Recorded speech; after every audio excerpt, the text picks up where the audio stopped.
Oh, what a nice tune that is, what a nice tune. Now, I love stories, and of course I love telling stories, and one of my favorite tellers of stories is the French writer Guy de Maupassant. I read one of his stories as part of our Bandcamp collection, Tales of Suspense and Revenge, and I'll tell another now. This one is called Moonlight, and it is about a horrible, horrible man and his first crucial step toward having a more open and loving heart. For atmosphere, underneath the story will be played an ambient piece by Glows titled Ostrich. Here we go. Father Marignan lived up to his illustrious name. His unwavering faith was as solid as a rock, and he believed he understood God, as well as his every wish, intention, and design. As he walked on the path leading to his little country presbytery, he would sometimes ask himself why God had done a certain thing. He would think very carefully, and after putting himself in God's position, he nearly always discovered a reason. Far be it from him to murmur in a moment of pious humility, "O Lord, how mysterious are thy ways." Instead, he would say, "I am God's servant on earth. Therefore it is right that I should know the reason for his actions, and, if I don't, to hazard a pretty good guess what it might be." Everything in nature seemed to him to have been created with impeccable and admirable logic. Every great why could always be answered by some great because. Dawns were made so that the world should be glad to rise, daylight so that the crop should ripen, rain for irrigation, evening to prepare for sleep, and dark night for slumber itself.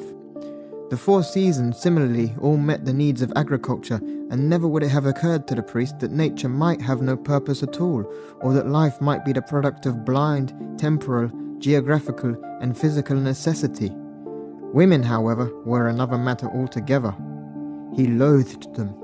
It was an unconscious loathing based on instinctive mistrust. Often he would quote the words of Christ, "Woman, what have I to do with thee?" adding, "It's as if God himself were not happy with that particular work of his." Woman for him was most certainly the 12 times impure of whom the poet speaks. She was the temptress who had first led man astray and continued to this day her execrable work. She was a weak, dangerous, and mysteriously disturbing creature. Even more than her fatal body, he hated her loving soul.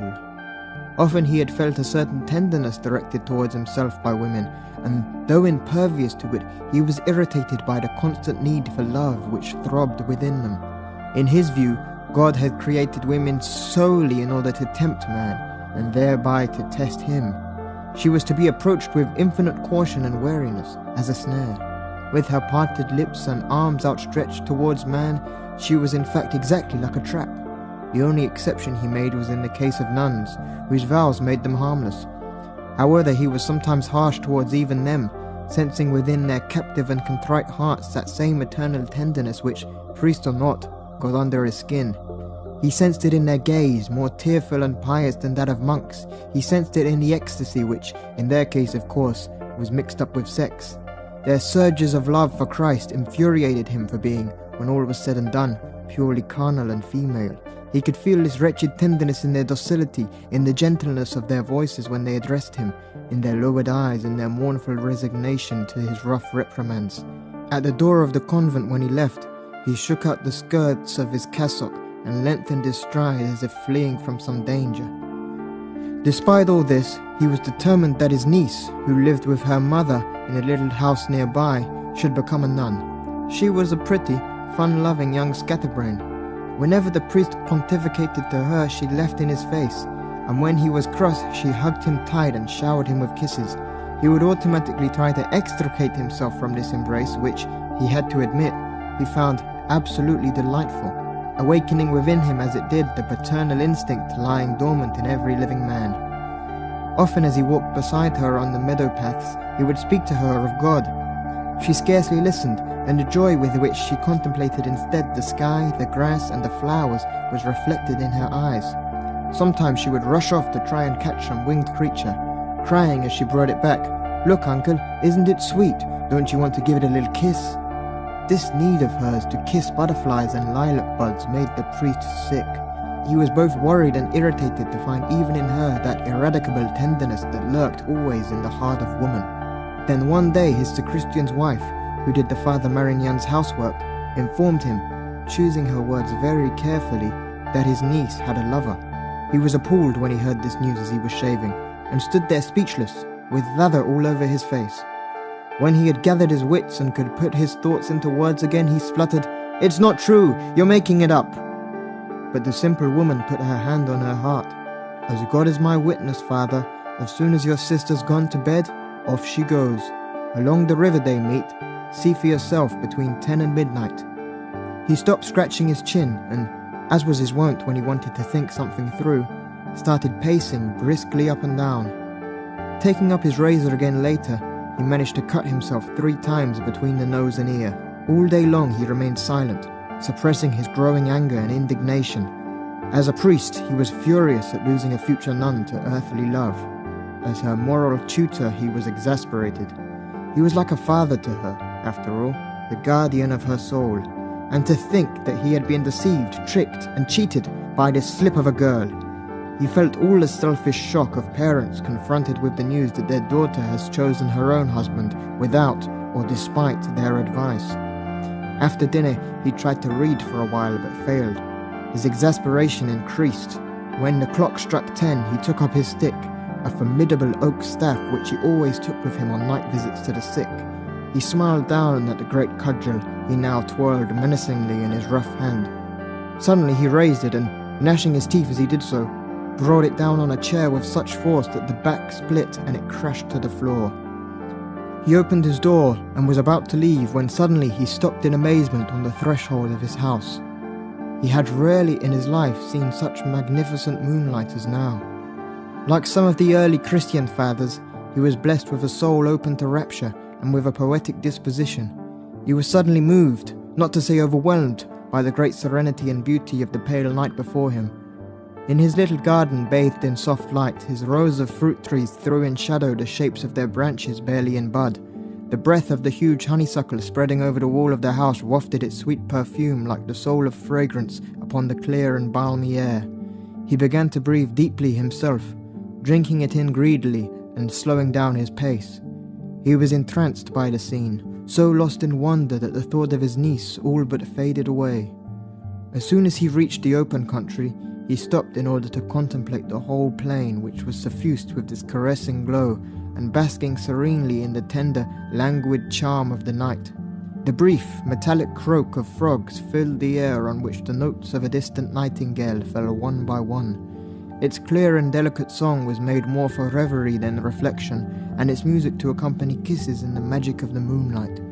As the priest took up his walk again, he felt something within him, he knew not what, begin to falter. He felt suddenly tired and weak. He needed to sit down and look, to admire the work of God.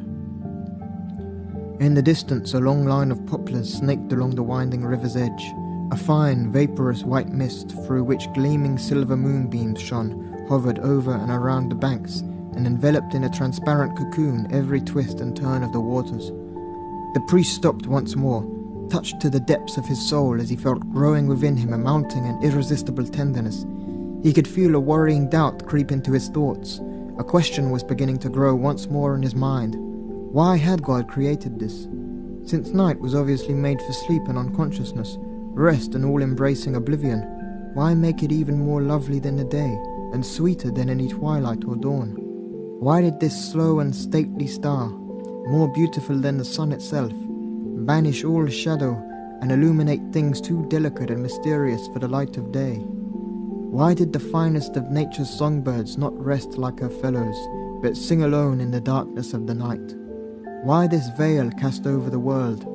Why the wild beating of his heart? The yearning of his soul? Why this languor of the body? Why this panoply of loveliness, which no one sees if asleep in bed?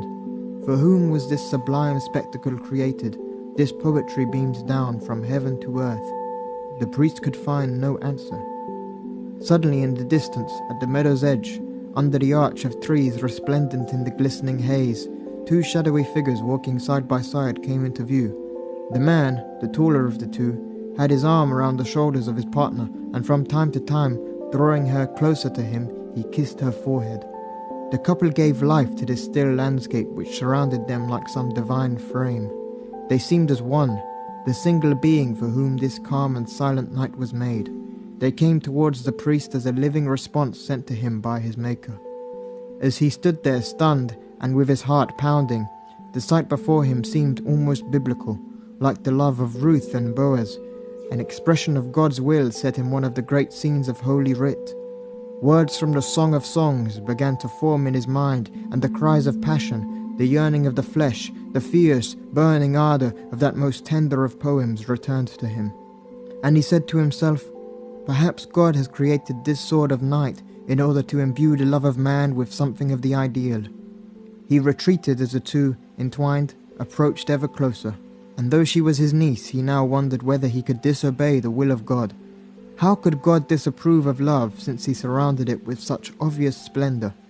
Distraught and almost ashamed, he disappeared quickly from sight, as if trespassing in a temple where he had no right to be.